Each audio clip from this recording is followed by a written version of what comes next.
मेरा सभी शिक्षक साथियों को नमस्कार। स्वागत है आपके अपने ही चैनल मास साहब की पाठशाला में। आजकल न्यूज़ चैनल पर कुछ खबरें चल रही हैं। यूपी में प्राइमरी स्कूलों के शिक्षकों से जुड़ी खबर है। प्रमोशन के लिए शिक्षकों को करना होगा मूल्यांकन। अब आसान नहीं शिक्षकों का वेतन वृद्धि और प्रमोशन। अगले शैक्षिक सत्र से शिक्षकों के वार्षिक मूल्यांकन। तो क्या हैं ये खबरें और मानव संपदा पोर्टल पर मूल्यांकन के लिए कैसे भरना है फॉर्म, ये सारी इन्फॉर्मेशन आपको वीडियो में बताई जाएगी और आपको कैसे करना है। ये महानिदेशक स्कूली शिक्षा का आदेश आया है 8 जनवरी 2021 को। तो उसका विषय है कि परिषदीय विद्यालयों में कार्यरत अध्यापकों के वार्षिक गोपनीय आख्या की व्यवस्था के संबंध में। तो ये जो 2020-21 वार्षिक मूल्यांकन हो रहा है तो वो इसको समयबद्ध पूर्ण करना है। तो इसकी समय सारणी दी गई है। इसमें क्या है कि प्रधानाध्यापक और अध्यापकों को 15/4/2021 तक सबमिट किया जाएगा स्वमूल्यांकन करके। कैसे किया जाएगा वो आगे बताएंगे आपको।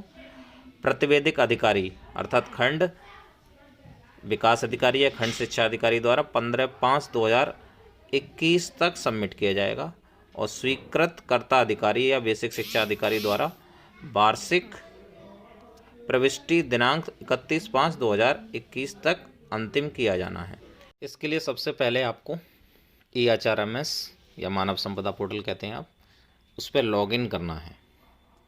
लॉगिन ID पासवर्ड से लॉगिन करेंगे। लॉगिन के पश्चात एक ट्रांसफ़र मॉड्यूल है, उसमें जाके परफॉर्मेंस इंडिकेटर आएगा। उसके अंतर्गत फिल PI सेल्फ असेसमेंट का चयन करते हुए और जो यूजर मैनुअल में इंस्ट्रक्शन दिए हुए हैं उसके हिसाब से आपको स्वमूल्यांकन करना है और स्वमूल्यांकन करके आपको सबमिट टू रिपोर्टिंग ऑफिसर करना है। पहले देखते हैं कि प्रधानाध्यापकाओं हेतु क्या पैरामीटर्स हैं। पहला पैरामीटर है ऑपरेशन कायाकल्प के अंतर्गत विद्यालय में अवस्थापना सुविधाओं की स्थापना। संतृप्तिकरण होने पर 10।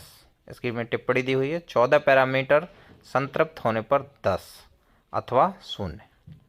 दूसरा आख्या वर्ष 2020-21 में विद्यालय में औसत छात्र उपस्थिति 60 से लेकर 80% तक 5 है, लेकिन 80% से अधिक पे 10 है।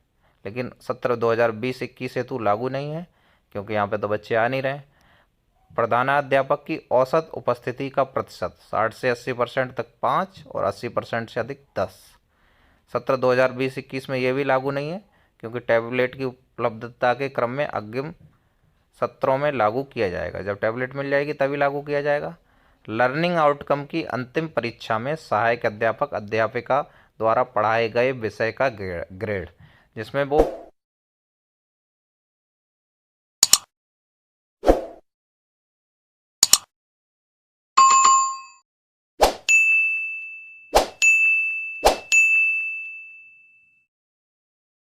पढ़ा रहा है उसका क्या ग्रेड है। तो यहाँ पे A+ ग्रेड है अगर तो 20 है, A ग्रेड है तो 16, B ग्रेड है तो 12। जो सेट 2 हुआ था उसके ये ग्रेड हैं, उसमें कितने कितने अंक मिल रहे हैं। इसमें टिप्पणी क्या है, यदि कक्षा के 75% या उससे अधिक छात्र A+ अथवा A कैटेगरी में आते हैं तो 20 अंक, अन्यथा 0।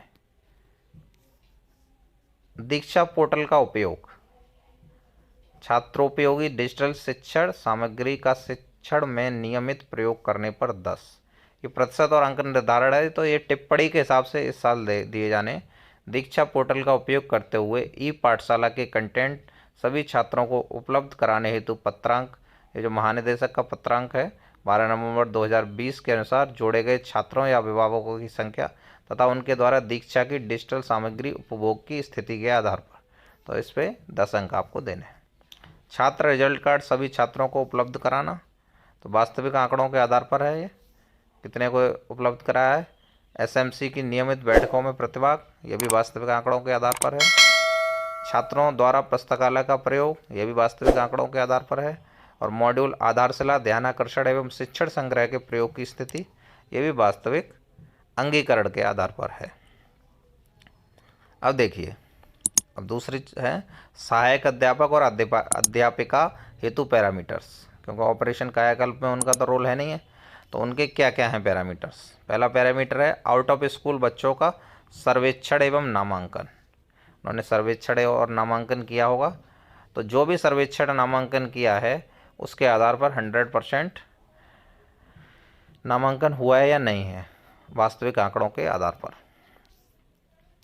आख्या वर्ष 2020-21 में अध्यापक के विद्यालय में औसत छात्र उपस्थिति सत्र 2020-21 हेतु लागू नहीं है। सहायक अध्यापक अध्यापिका की औसत उपस्थिति का प्रतिशत, ये भी टैबलेट की जब उपलब्धता होगी तब लागू होगा, तो इसमें आप 10 अंक देंगे। चौथा पैरामीटर है लर्निंग आउटकम की अंतिम परीक्षा में सहायक अध्यापक या अध्यापिका द्वारा पढ़ाए गए विषय का ग्रेड। तो उसमें देखिए, यदि जो सब्जेक्ट पढ़ा रहा है, जैसे मान लीजिए कक्षा 5 में मैथ्स पढ़ा रहा है, तो उसके जो 5वीं क्लास के बच्चे हैं 75% या उससे अधिक A+ कैटेगरी में हो या A कैटेगरी में हो, तो उनको 20 अंक देना है, नहीं तो 0 अंक देना है। दीक्षा पोर्टल का उपयोग करते हुए जो ऊपर हेडमास्टर के लिए बताया था बिल्कुल वही सेम सहायक अध्यापक के लिए। यहाँ पे सेवारत नियमित प्रशिक्षण कार्यक्रम में प्रतिभाग करना, सेवारत उनके लिए हैं, अभी तो ऑनलाइन चल रहे हैं, तो जिनका नाम दिया गया उनके लिए सेवारत हैं। और यहाँ पे निष्ठा के समस्त प्रशिक्षण पूर्ण किए जाने पर 10 अंक, अगर 18 के 18 निष्ठा के प्रशिक्षण किए हैं तभी 10 अंक मिलेंगे। SMC की नियमित बैठकों में प्रतिभाग वास्तविक आंकड़ों के आधार पर, और सब वास्तविक आंकड़ों के आधार पर और वास्तविक अंगीकरण के आधार पर है। तो ये आप ऑनलाइन कर देंगे, अभी ऑनलाइन खुला नहीं है, जब ऑनलाइन खुल जाएगा तो आपको बता दिया जाएगा आपको कैसे करना है, कैसे लॉगिन करना है और कहाँ पे भरना है। तब तक आप इनको आंकड़ों को देख लीजिए, अगर आपकी कुछ यहाँ पे कमी रह रही है तो उसको में सुधार कर लीजिए, सो दैट कि जब आप भरें तो एक्चुअल स्थिति के अनुसार भरें। Subscribe the channel for more updates.